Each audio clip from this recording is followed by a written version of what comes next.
All right. Let's see. Are we recording? We are. All right. Well, thank you everyone who is joining for our public comment session focused on the report associated with House Bill 23-1237. We are so grateful for your time and attention to this topic, and we're very excited to hear from you.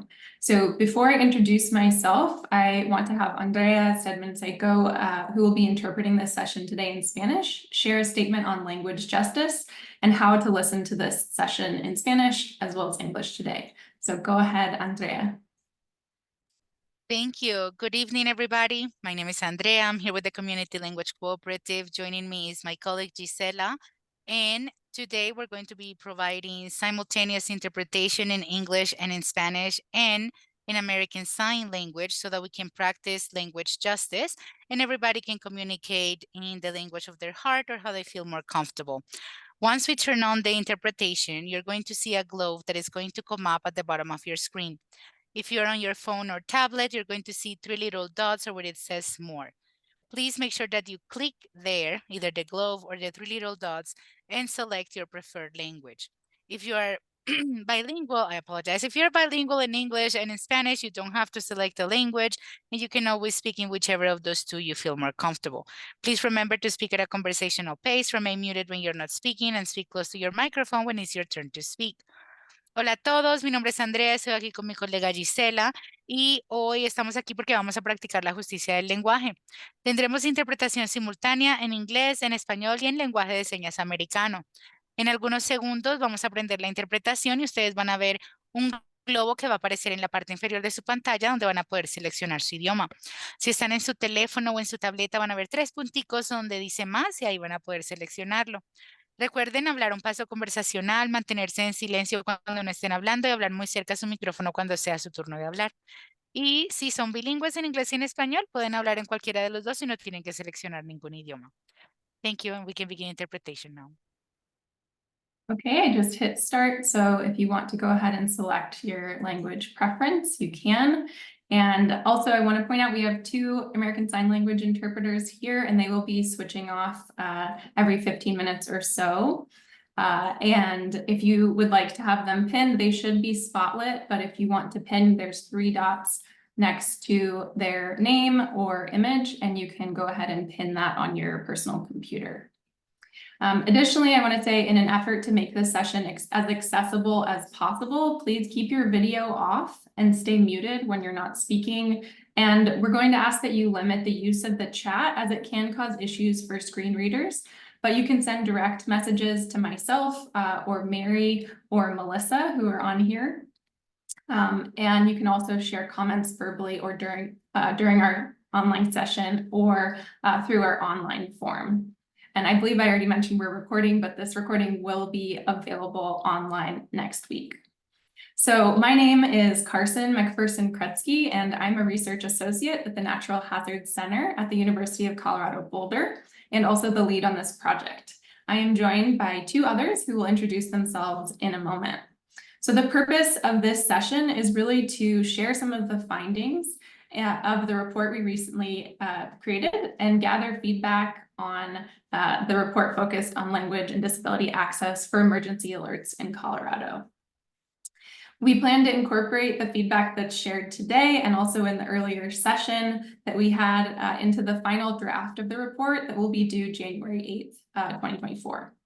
So we're going to go ahead and start with some introductions, and then we'll provide a little bit of context on the bill.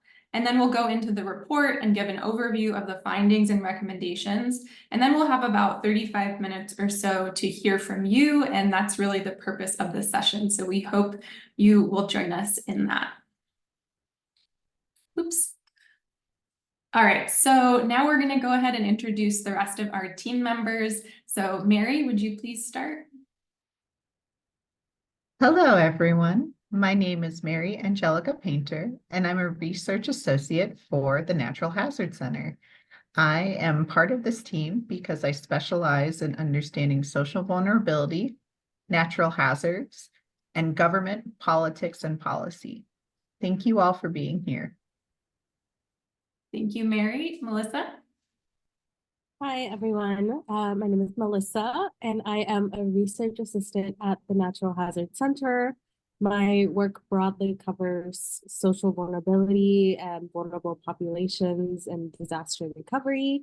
And I am a part of this team because my personal research in my dissertation research is on the recovery of Mexican immigrants. And language is a big part of that recovery. So I am happy to be here and on this team. Thank you, Melissa.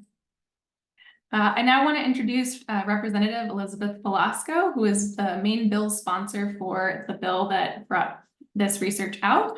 Elizabeth Velasco represents House District 57 in Western Colorado. She's the first Latina to represent the Western Slope and the first Mexican-born immigrant in the state legislature.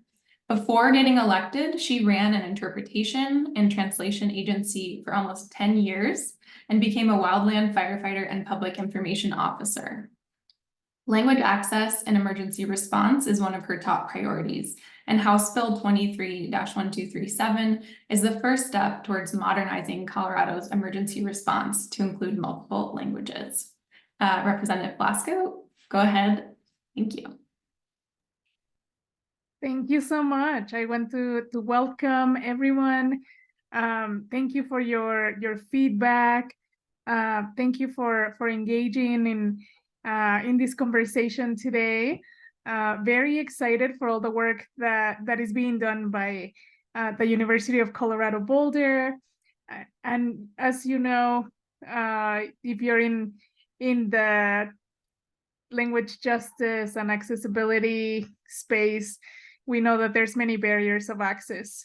And this bill is really about public safety. It's about making sure that everyone in our communities has access to emergency communications and are able to make the best decisions when there's an emergency. And this came because of my experience in my community where, we had a major fire where I-70 was closed for 2 weeks in a community that is 30% Latino, and we didn't have information in Spanish. So I really look forward to a more inclusive world, to a more inclusive system, and to hearing from y'all and your expertise in how we can make that a reality. So thank you so much. Thank you, Representative Velasco. This is Carson speaking. All right, so I want to briefly introduce who the Natural Hazard Center is. We are a research center at the University of Colorado Boulder, and our goal is to build connections across centers or sectors, translate and share hazard research and information, advance interdisciplinary knowledge with an emphasis on engaging with socially marginalized populations, and mentor the next generation of hazards and disaster researchers. This is the first time that our center has been written into legislation, and we are so honored to be able to do this important work. As Representative Velasco discussed, some of the aims of this report were to assess the state of emergency alerts and warnings in Colorado, to identify gaps related to language and disability access, to identify best practices for inclusive emergency alerts and warnings, and provide actionable recommendations. So now I'm going to move into talking about our report. So I'm going to briefly go over the methods, findings, and recommendations that we included in this report, but I also want to reiterate that we really want to hear from you. So hopefully you've had a bit of a chance to review some of these materials in advance.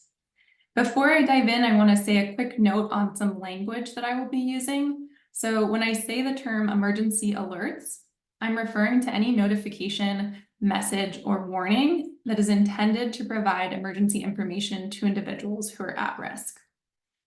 Additionally, I may use the words limited English proficient, which are populations who have difficulty comprehending and communicating in English.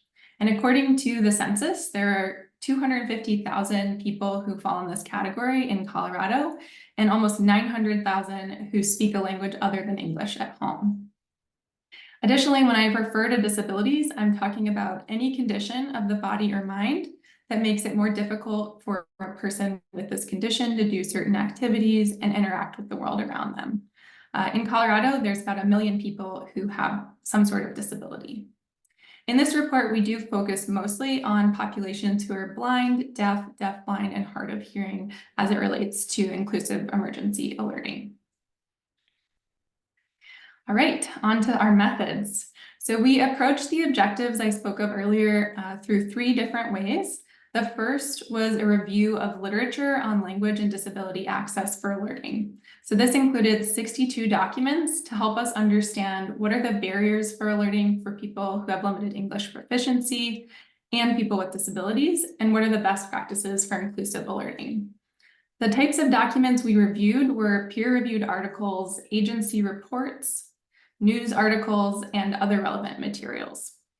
If you're interested in seeing the documents included in this review, we have 2 annotated bibliographies, and we will share out links later on in the presentation, and I'll email that out afterwards.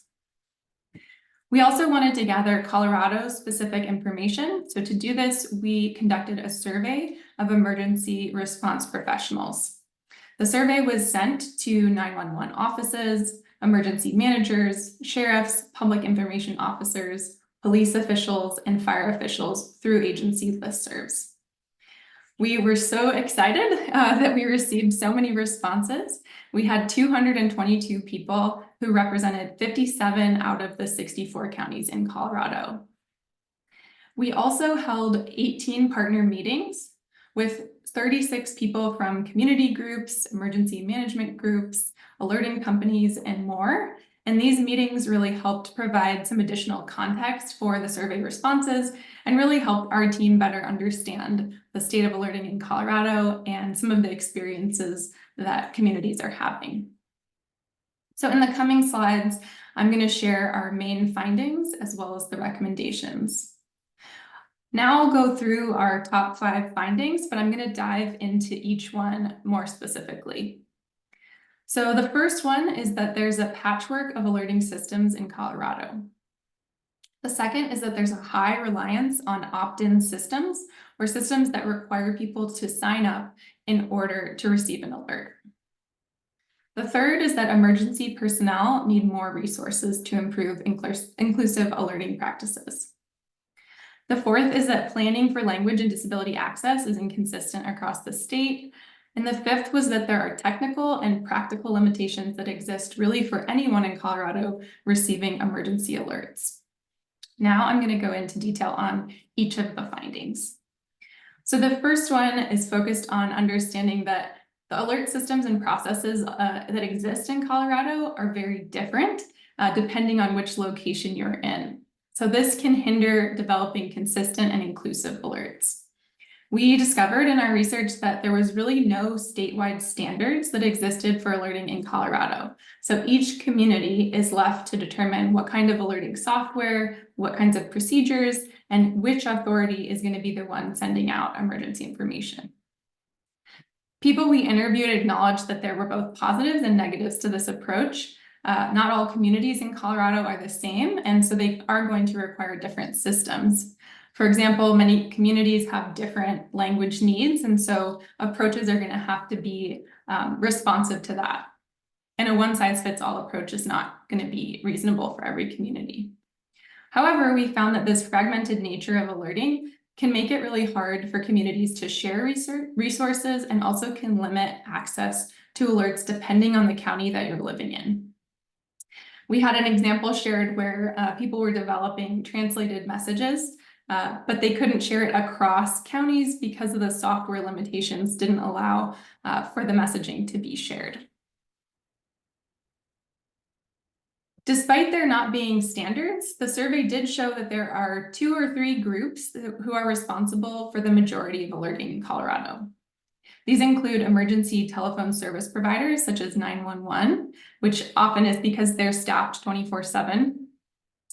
There's also emergency management offices at 23.4%. I think I missed the percentage on the previous one. For 911, it was 33.8% of our respondents.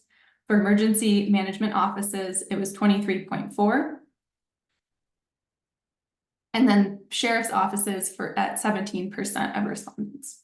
This was followed by police departments, fire authorities, public information officers, and other. In the survey and in conversations, people shared that having a more shared system and practices for alerting would help improve the systems and provide more consistency, especially for the public who may not be aware of where to go for information because there's so many different agencies who are providing it. Excuse me. The second finding was that Colorado relies heavily on opt-in emergency alert systems, but most report that the opt-in rates are below 40%. These systems create barriers to everyone, but especially those who don't speak English or those who have disabilities, and it makes it more difficult to track alert subscribers and measure the efficacy of alerts. We had a survey respondent from Delta County say that most messages are being sent via opt-in systems through vendors such as Code Red, Everbridge, Genesis, etc. The success of these systems in an emergency relies on the community actively signing up for alerts. These opt-in systems include traditional alert vendors, as was mentioned in the quote, but also specialized providers that meet certain needs, such as ReachWell and DeafLink, which are services that provide alerts in other languages as well, including American Sign Language. And also social media, where people need to follow accounts in order to see information. And our survey showed that many emergency groups are using social media to push information out. Traditional alert vendors require people to sign up depending on their location. So if there's somebody working in one county and living in another county, they would have to sign up for multiple alert providers. Additionally, some of these systems require that people provide personal information, and this can be a barrier for people who have limited English proficiency, who may not be aware that they need to sign up, as well as the fact that they may not want to share personal information since they may distrust government agencies. We asked the survey respondents what their opt-in rates were for their main alerting vendors. And surprisingly, about 50% were unsure of their opt-in rates. For those that did know their opt-in rate, they shared that they were between 0 and 100%. We have a box plot here showing the range. The majority of opt-in rates, so the number of people subscribed within an alerting area, or percent of people subscribed in an alerting area, was between 17% and 54%, with the mean being about 38%. So the majority of people in communities are not signed up for alerts, which is an issue if that's how the alerts are being sent out. The emergency responders and personnel that we spoke with acknowledge that low opt-in rates limit the reach of alerts and that many people are unaware of the need to sign up. Tracking opt-in rates would help assess the effectiveness of outreach efforts and monitor the potential reach of systems in the future. We did also discover that there are alert systems that don't require people to sign up. These include the Wireless Emergency Alert System, or WEA, that sends alerts through cell phones and designated areas, as well as the Emergency Notification System, which sends messages through broadcast radios and television. But there are also limitations with these types of services as well. Sometimes there'll be bleed over in the location, so people outside of an alerting area will receive an alert that's not meant for them. So emergency managers are less likely to use it because of those issues. There's also limitations for language.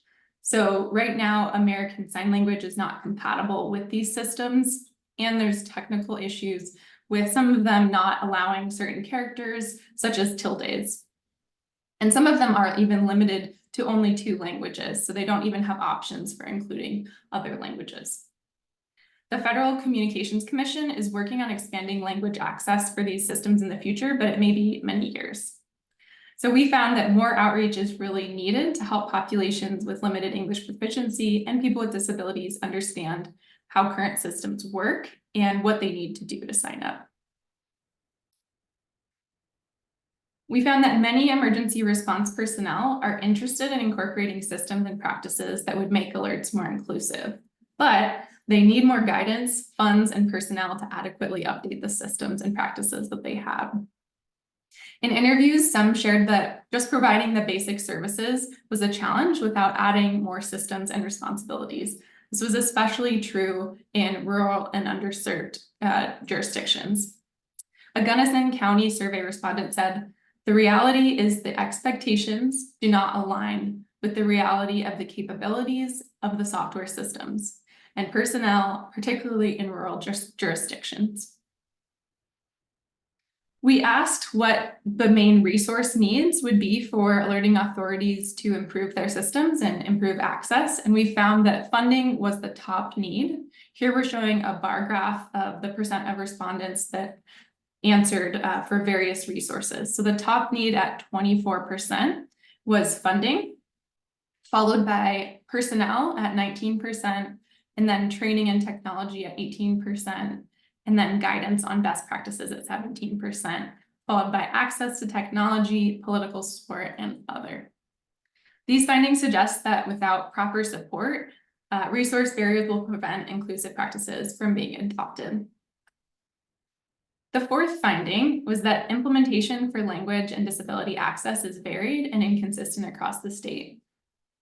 There are some alerting authorities who are not aware of the options for making alerting more accessible, or they face issues with their existing systems. And as a result, they rely on practices that might not be meeting community needs. Others are making great strides and really trying to improve systems, but they also face challenges that they shared. For some jurisdictions, alert authorities reported a variety of methods for providing inclusive alerts, but others surveyed said they had significant limitations that really prevented them from reaching audiences they wanted to get alerting out to. We asked the survey respondents, does your agency offer multilingual alerts? And here we're showing a pie chart with their responses. So 53% said yes, 36% said unsure, 7% said no, and 3.6% said no, but we would like to. Among those who said yes, they had multilingual capabilities, the majority provided them in Spanish, followed by Chinese, Russian, German, and Vietnamese. However, given resource constraints, many shared that just having the capabilities to support multilingual alerts doesn't always mean that they're used. Because of the resource shortages that we mentioned, many rely on translation options that are available to them, but they may not be ideal. So more than half of the survey respondents reported using artificial intelligence services to translate messages, such as ChatGPT or Google Translate. These have previously led to improper translation that has caused confusion for the public and has the potential to create distrust of these systems. Despite advances in AI, best practices suggest that human interpreters should review emergency alert messages. There were a number of people who had multilingual staff to help with translation, about 20.5%, but they shared that having staff is not enough because these staff are not there 24/7. And emergencies can happen really quickly when information needs to get pushed out, and interpretation can also take a long time. So there's issues with providing translated information in a scenario where you only have a few minutes to push information out. One group was developing translated templates that I mentioned previously that they could use in advance that were able to be reviewed by translators before they went out. This reliance on non-ideal systems comes from a lack of resources and capacity. Respondents from the survey shared that the top 3 issues with providing translated emergency messages were delays in disseminating the message, inaccurate or confusing automated translations, as I mentioned, as well as low opt-in rates for alert systems that offer information in multiple languages and for people with disabilities. We also asked, does your agency offer alerts for people with disabilities? Here we're showing a pie chart again with the same types of responses. 41% said yes, 50% said unsure, 3% said no, and 5% said no, but they would like to. So when it comes to disability access, respondents, the majority, over 50%, were unclear if their systems provided opportunities for people with disabilities. And we also asked people to elaborate a little bit. So some shared that their systems provide information via text and phone and through a couple other systems that should be accessible for people who speak ASL. But we talked to the CEO of DeafLink, which is a group that provides accessible alerts. And they shared that because American Sign Language is not English, just providing English text is not enough to provide emergency communication. So that also speaks to potentially the issue of people not knowing what the needs of this community are. Respondents in our survey also noted that individuals have to make sure they are signed up properly to receive accessible alerts, and they may have to select additional things on their sign up, but many people may not be aware of that. Additionally, partners shared that traditional emergency response training does not typically include training on access and functional needs, but emergency managers and responders are really willing to adopt these practices, but they need more guidance and more support. The last finding was that there are technical and practical limitations of emergency alerts that hinder most people. They are compounded for challenges that are faced by those with disabilities and linguistic consideration. These include delays in technology upgrades, limited awareness of systems, and pushback from private industry, among others. So despite our team really focusing on language access and disability access and alerts, we discovered that there's a slew of other issues going on that makes it really challenging to get alerts out just to the public in general. So now I'm going to move on to our main recommendations, and each of these recommendations match up to multiple of the findings. And so we decided to categorize them into 3 main areas that include people, practices, and then data and funding.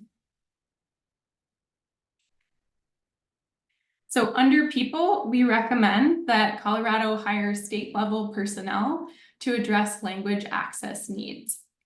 These personnel could focus on language access to ensure that there's consistent support for different municipalities' alerting efforts and making them more inclusive. Responsibilities could include assessing local needs, developing language access plans and resources, developing trainings, and promoting the adoption of inclusive practices across Colorado. These staff could coordinate with the existing Colorado Office of Emergency Management, Access and Functional Needs team. We also recommend that they develop formal relationships with limited English proficiency and disability populations and organizations that support those groups. It's really critical to establish trusting connections between emergency response agencies and community groups before emergencies. And also these connections can serve as a pathway to distribute information when emergencies are happening and to ensure that the information being provided is culturally appropriate. Actions under this goal could include developing steering committees, forming advisory councils, and hiring community champions or multilingual staff to provide feedback on these relationships. The second, and under practices, we have 2, which are standardizing alerting practices across the state. So a Gunnison County survey respondent shared that recognizing that each county is unique and has its own strengths and needs, there should be some baseline standards for emergency alerts in Colorado.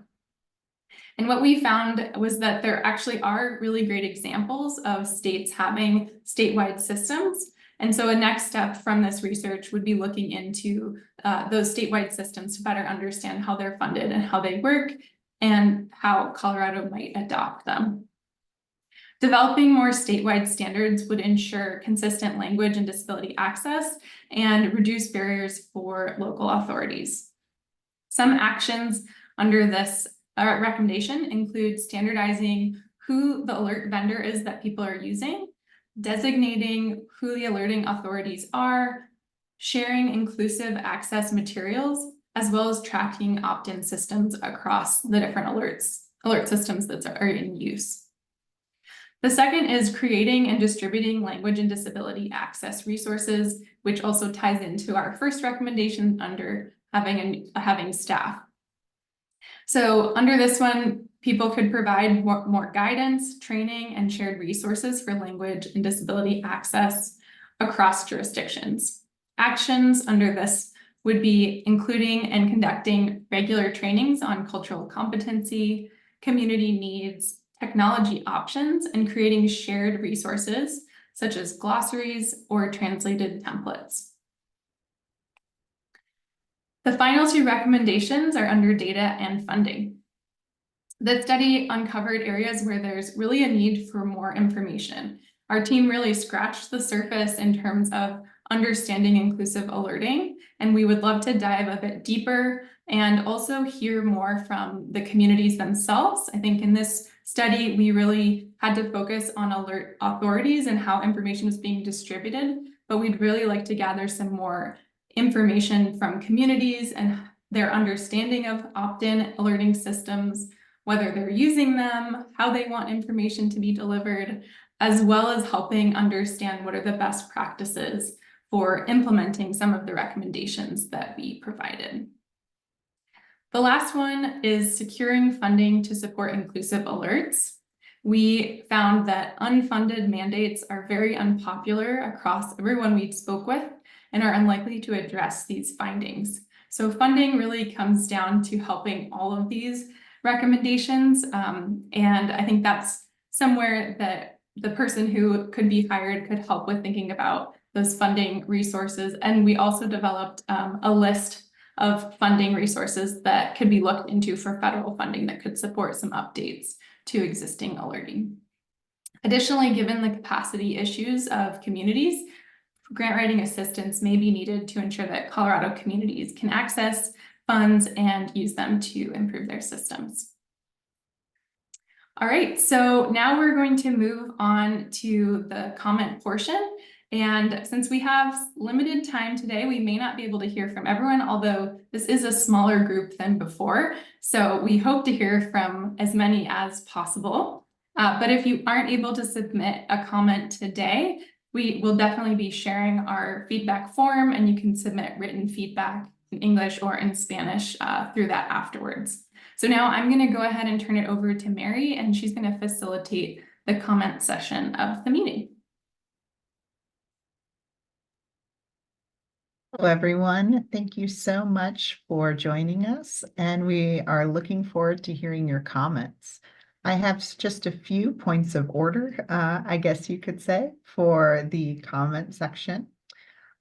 We would ask that you please introduce yourself before speaking. Because we have a large number of people, please try to keep your comments under 2 minutes. And if we have time, you're also more than welcome to speak more than once. We have on here on the slides that it says feel free to add comments to the chat, but we found out after we made these slides that it's best if you don't do that for those who use e-readers.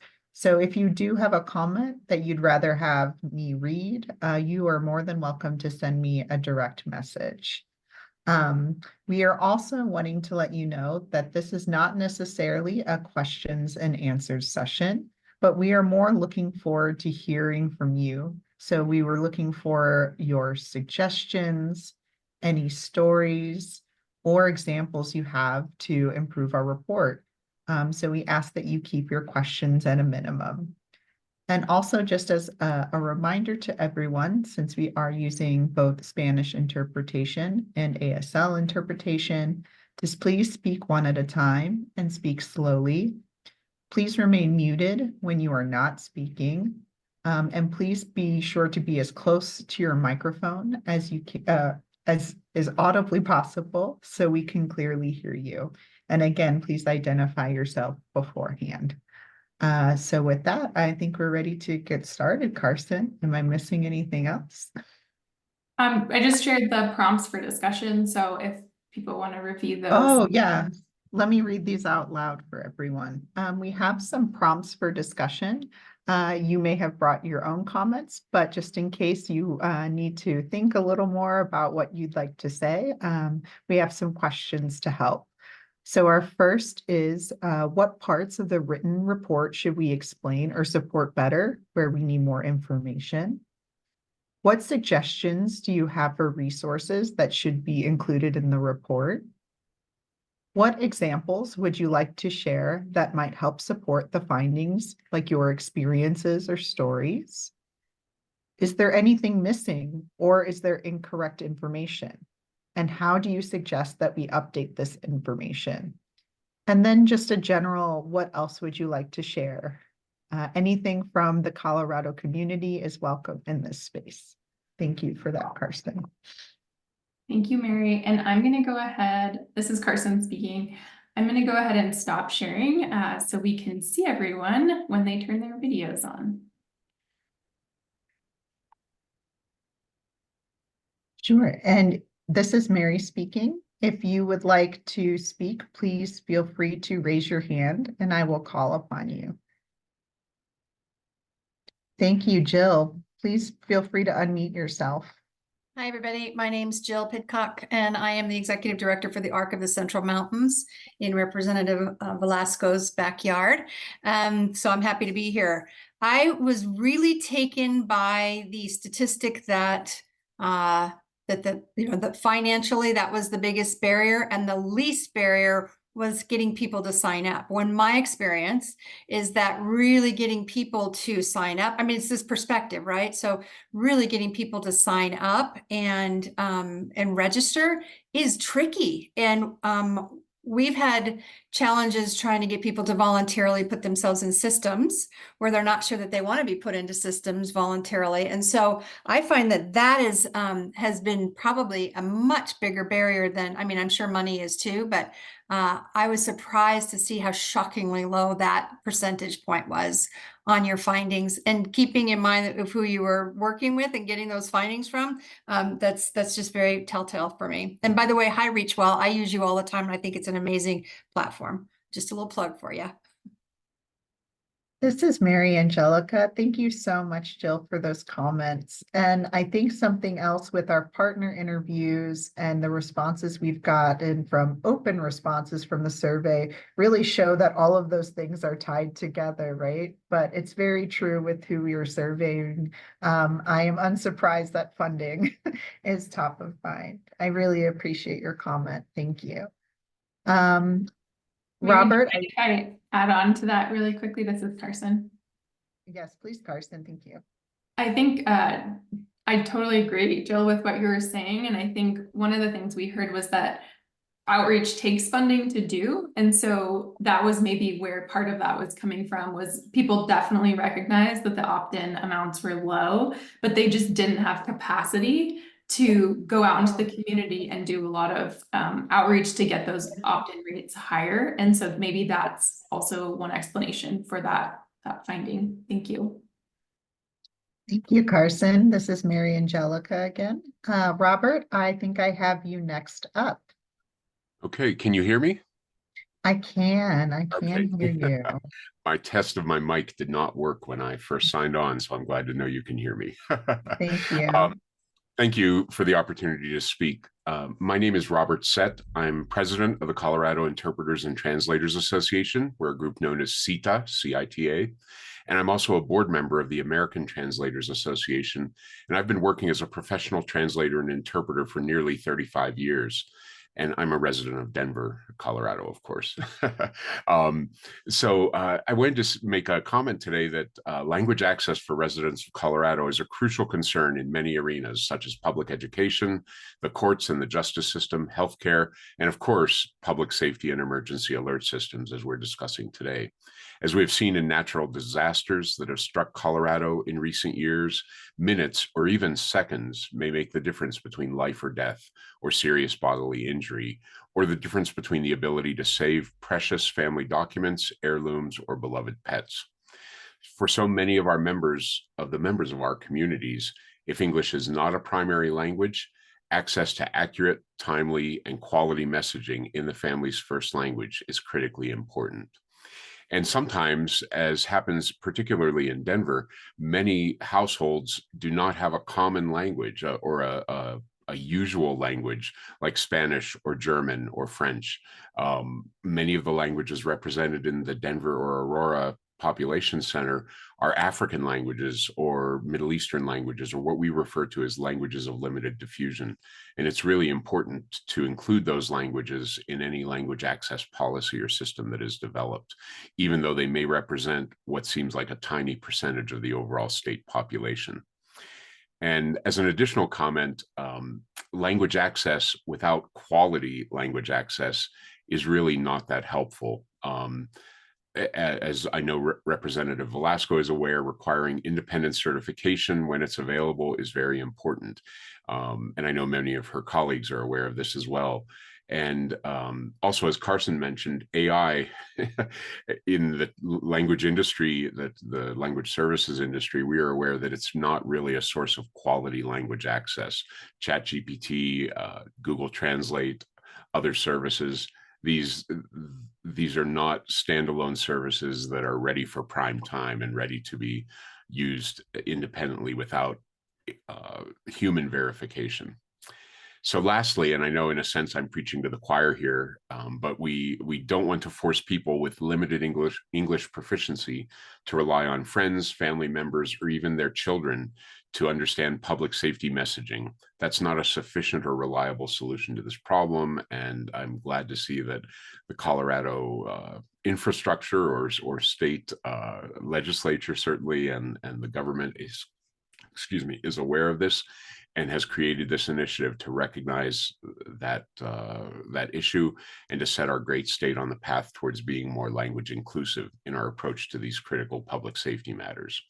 In closing, I applaud Representative Velasco and the other state legislatures who have passed these measures in the legislature in both chambers, and the folks from the University of Colorado Boulder who are working on this program to make Colorado a more language inclusive state. As a representative of the translation and interpretation professions, I look forward to how I and my colleagues will be able to contribute to making this initiative into a concrete reality. Thank you for the opportunity to hear your plans and to speak today. This is Mary Angelica. Thank you so much, Robert, for that feedback, and we will be reaching out to you, don't you worry. And just a point of note that in the field that we study, we often refer to tornadoes, hurricanes, winter storms as natural hazards, and disasters as being more human-made. So disasters really come from not having inclusive systems and not the nature itself. So thank you so much for pointing those things out today for us and for everyone here. You're very appreciated. As a translator and terminology geek, I appreciate that correction and, and that revision of my comments, and I will make note of that and in future comments. Thank you so much. Yes, this is Mary Angelica. That was not a correction, but just food for thought. Thank you so much. Appreciate it. Thank you. Thank you. Zuben, I believe you have your hand up next. Would you like to take the mic, please? Hello, can you hear me? Wonderful. Hi, thank you for having me, Carson. Thank you for delivering this report. We very much appreciate it. And thank you, Representative Velasco, for making this a priority here in our state of Colorado. My name is Zuben Bastani. I am the founder of ReachWell. ReachWell is based here in Denver, Colorado. And for a little over 2 years, we have been delivering translated and accessible emergency notifications to counties within our state, counties including Larimer County, Boulder County, Eagle County, Gunnison, Pitkin, Delta, San Miguel, and El Paso is coming on board here soon with a few others. We've gotten a lot of feedback over these last 2 years around our systems and how we can continue to meet the needs of Coloradoans. We built ReachWell to be an inclusive and accessible alerting system, supporting school districts throughout the state, supporting nonprofits that serve migrant families across the state and newcomer families as well. My comments are really related to some of the findings. And if you know me and you know our team, we are very humble and we're all about trying to raise the tide to raise all ships. So a couple pieces of information that I think would be of benefit to the report would be to add some clarification around user selected languages. Some of all of our clients recognize that when messages are being delivered, they're being delivered to a set of languages that are believed to be used in a community. However, that is not always the actual languages that are being used in the community.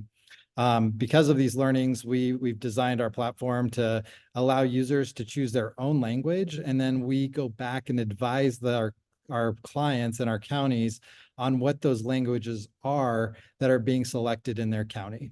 So when their messages might be perceived to be there might be a perceived need to translate those messages in a few languages. The reality is that there's more of those languages that need to be translated. Secondly, I want to make sure we address opt-ins. Yeah, opt-ins are hard with these emergency notification systems. There are some tips that and lessons that we've learned. We applied to the design of our application to make opt-ins easier, to increase the adoption of these alerts.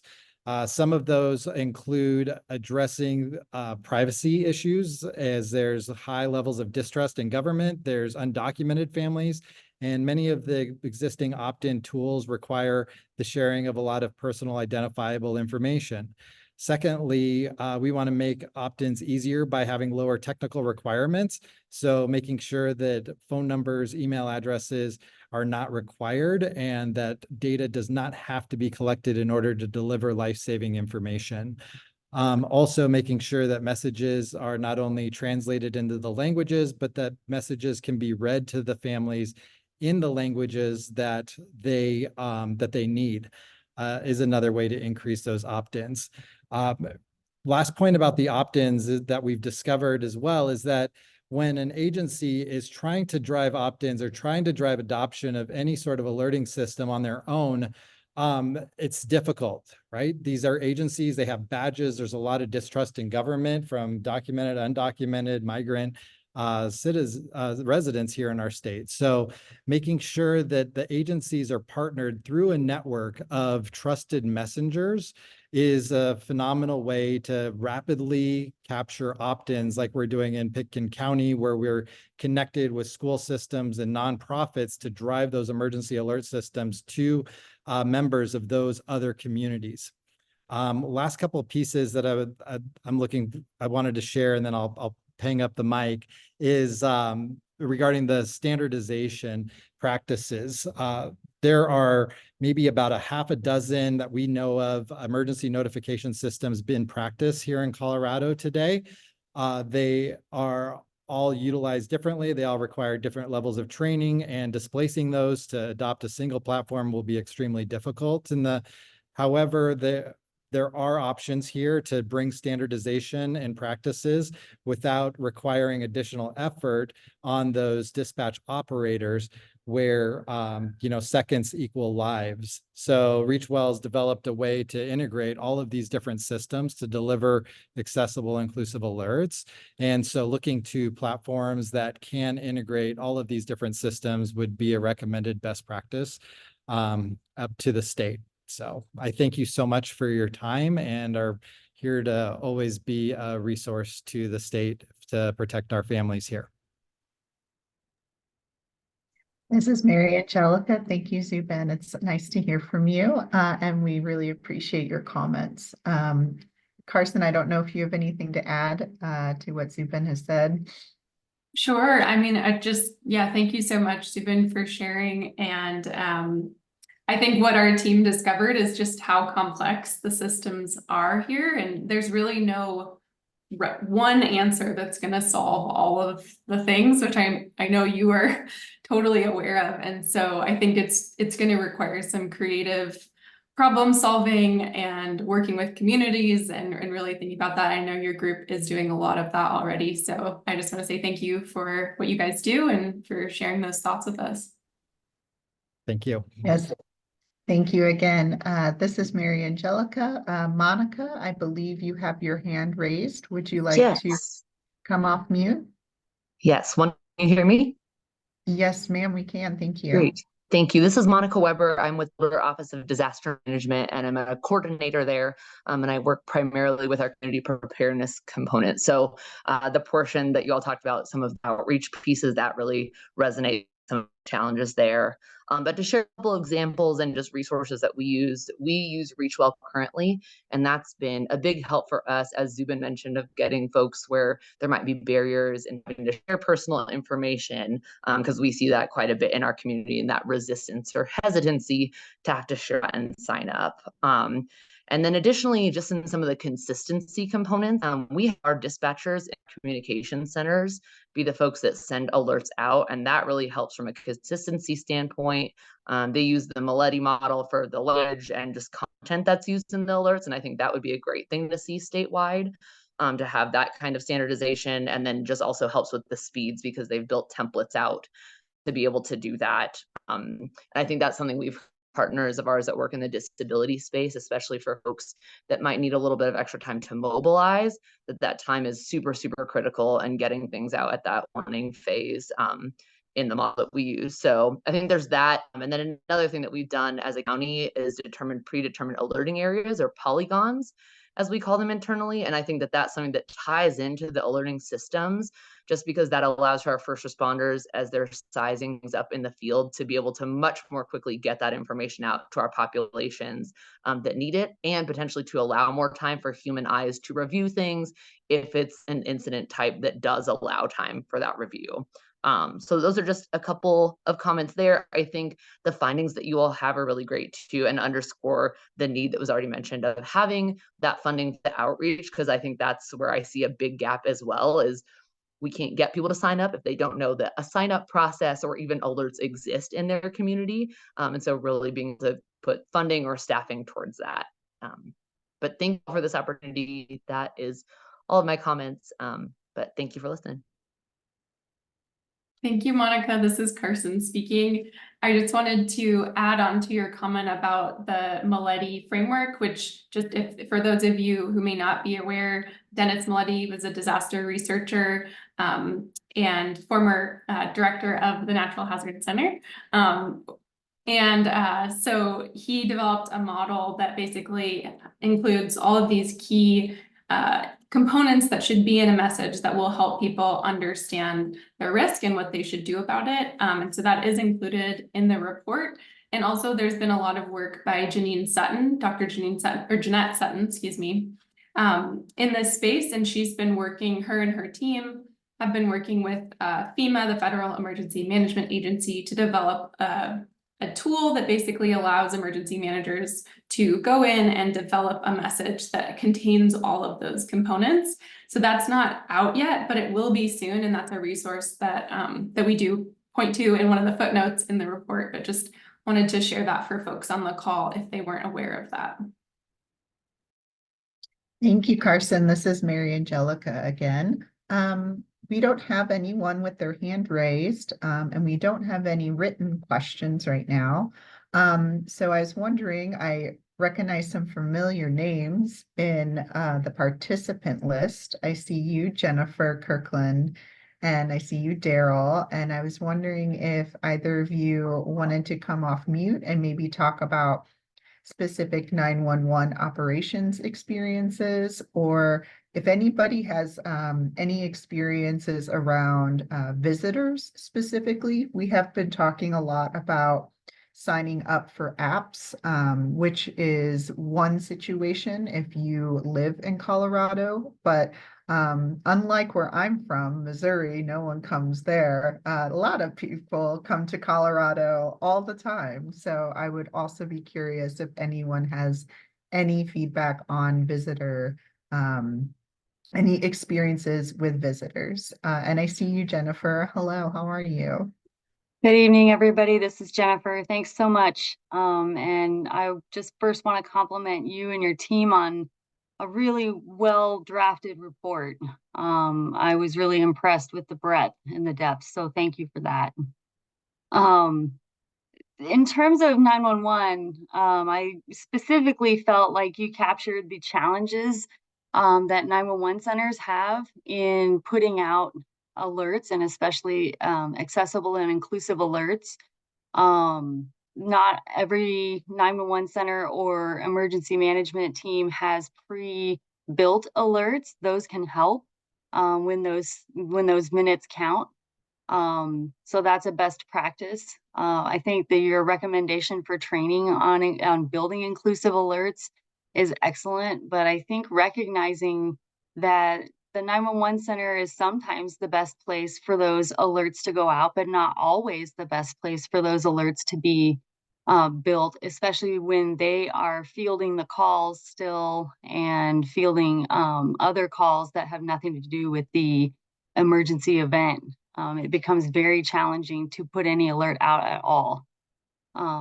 I think you're finding that the different platforms and alerting platforms and their sometimes limitations in building inclusive alerts. I worked with Everbridge for years trying to get them to build better language inclusive options into their platforms, and they were responsive, but it's also a large platform that they have to sell at the same time. So I get that there's challenges. And I think the more that states do these kinds of things, the more responsive they'll be. As far as visitors go, having previously worked in both Eagle County and in Mesa County, where there's a large tourist population on a regular basis, it is definitely a challenge to try and reach visitors. And your comments about people's reluctance to use WIAs are spot on. They don't have a great boundary. They don't, and it's scary to use it because you know that it's going through IPAWS, and if you mess it up, then they're going to come after you, not in a like terrible way, but there's going to be someone who will have questions for you. So I think that Colorado continues to be a leader in trying to find ways to reach visitors to the area. And I think that more outreach, not only certainly to our communities, but also with hotel and hospitality industries, points of entry such as airports, train stations, bus stations, and other ways to reach out specifically to visitors to say, hey, if you need emergency information, here's where you can get it. All of that I think would be helpful to have in your report. And thank you for the opportunity to add some comments. Thank you so much. This is Mary Angelica. Thank you so much, Jennifer. And Jennifer has been such a rock star in helping us understand this entire system and getting listservs out and just being incredible. Thank you, Jennifer, for all you do. We really appreciate it. It was a privilege to help. Thank you. Thank you. Chris, I see you have your hand raised. Would you like to come off mute? Yes, thank you. Chris Stewart, I'm the Delta County Emergency Manager. And just like Jennifer, I'd like to echo the great work that your team has done on this report. It's very thorough. You've done a good job of examining not only the research studies, but talking to the practitioners in the field of 911 emergency management who's actually doing these alerts. So thank you for a well-rounded report. Talking about some things to add, I think it would be good if you could get out in the field and actually visit some 911 centers and emergency managers, especially do a mix of urban and rural areas, because downtown Denver and their 911 center is going to be completely different than Delta County over here, or down in the San Luis Valley, or down with the tribes in Cortez or something.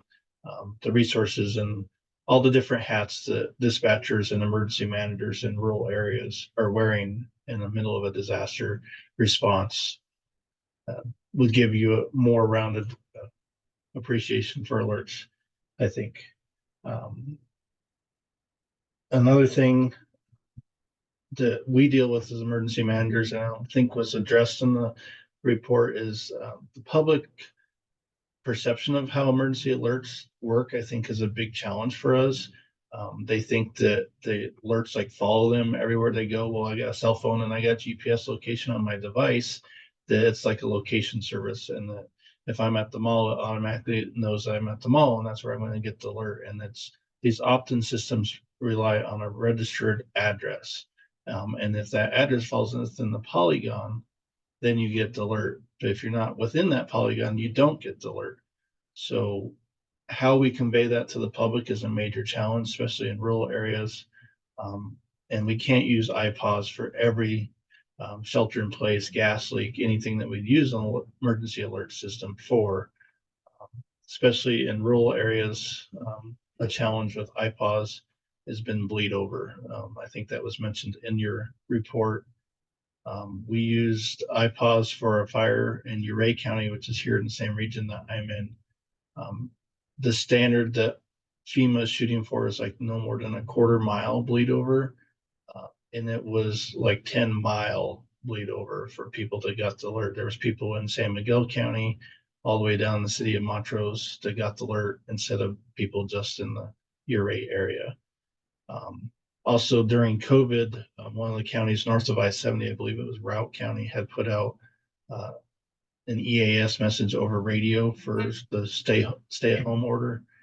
We got that in Delta County and Gunnison County because on the western slope, there's only a handful of radio stations that cover the entire western side of the state. So when you activate EAS, which takes over radio stations, you're broadcasting to not only your county, but potentially the entire half of the state, and maybe even into Utah. So that's also a consideration that's why the big red button, and it's real concern of emergency managers of utilizing iPause for systems like that. For visitors, here in the West region, we have Genesis, and they do have the ability to do sign-up codes and QR codes and stuff for visitors that they can opt in for a defined period of time. And then once they leave, if it's for a big event or they're just here on vacation. So we're still trying to work through how we could best set that up. Obviously, a WIA alert is the best way to reach everyone in a true emergency, life or death. But again, the concern of bleed over is a concern here in Western Colorado. And then one final point, just one thing that they don't seem to offer with these alert systems is like a test environment. So dispatchers, especially in rural areas, we don't do these alerts every day. And thankfully, we don't do them every day. So keeping the proficiency, how do you build an alert? How do you send it? They lose that skill. So being able to have a test environment to actually send these out would be a huge benefit to agencies. iPause has something that we have to do monthly proficiency tests, but the general alert providers don't offer that. So overall, thank you again for a good report, and happy to provide feedback. Thank you, Chris. This is Mary Angelica speaking again. I have a couple comments to read in the chat, but before we do that, Carson, would you mind coming off mute, telling everyone what iPause stands for? Yes. And also maybe going over a little bit of our conversation we had with Justin Singer, who is at iPause National. Yes, so iPause stands for the Integrated Public Alert and Warning System, and it was developed through FEMA and available, I think, starting in 2012. And it's basic, as far as I understand it, it consolidates alerts basically so that you can send out alerts through multiple channels at once.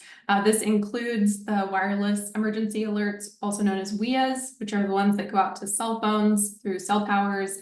Also the emergency alert system, or EAS, and those go out through broadcast television and radio, as well as through many, many other channels. So that's what Chris was referencing. Additionally, yeah, Mary mentioned that we spoke with Justin, who works for iPause, and he mentioned that regarding the bleed over issues, that there's some new tech upgrades coming online, I think in 2024, even in January 2024, I'll have to double check, that we're going to reduce that, at least start to reduce those issues. And so it's going to get tighter. And so he was saying that with technology updates, it's gonna get better. But yeah, there's definitely a lot of issues. And I'm sure many of you got the alert on October 4th. So that was a WIA message that went out across the US, so wireless emergency alert message. And our team did a little tiny study of folks at the Natural Hazard Center. And we had some people put their alert in Spanish or set it in Spanish on their phone. Some people set it in English to see what we received. And there was a wide array of the types of information people were getting. Some got it only in English, some got it in Spanish and English, some got it in Spanish, even though they were set to English. And so there's a lot of tech issues just that are preventing that, but it takes a really long time for the Federal Communications Commission to make changes. And there's also a lot of pushback from cell phone companies because they're the ones that are really having to update their systems to be compatible with this. So yeah, thank you for sharing that. This is Mary Angelica. Thank you, Carson. We do have a few comments in the chat that I will read out with our last remaining 5 minutes. And if we have some time, maybe we can respond to some of them. Nadia said for recommendations of the people portion of the report, the first suggestion is to hire state level personnel to address language access needs. 2 questions. 1, how would the state level standards be determined? And 2, what can smaller translations and interpreter agencies do to meet those standards when training and education with training and education for potential hires? Heather said, I also believe that trusted community members could help educate communities, that this would help them, that they are here, for their communities. For our Spanish interpreters, I also received a comment in Spanish. So if you could switch over to the English channel and I will read the comment in Spanish.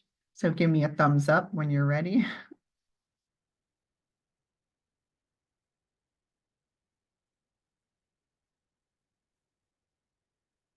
That's what you need. Okay.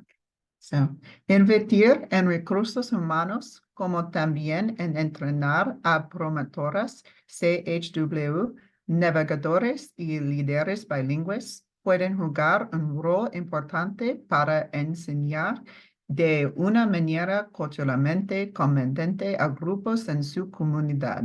Las fieras educativas pueden ser un buen medio para que estas promotoras pueden demostrar cómo bajar estas aplicaciones o suscribirse, manejar las alertas y ayudarles a navegar en estos sistemas.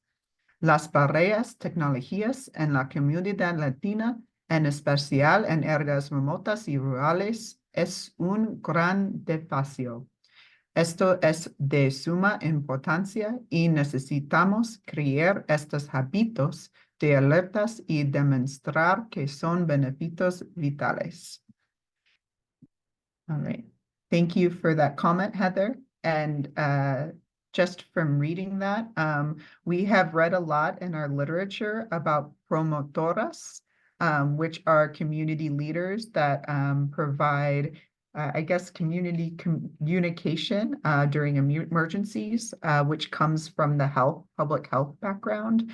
But thank you so much for that comment. That's one of the things that we are looking for. And also, David has said the National Weather Service is another trusted partner and resource for warning and notifications. The NWS, National Weather Service, can launch a host of notifications, including use of weather radio and transmissions. Thank you all so much for your comments in the chat. We have just a couple more minutes, so if anybody wants to raise their hand last minute, I'll wait 10 seconds.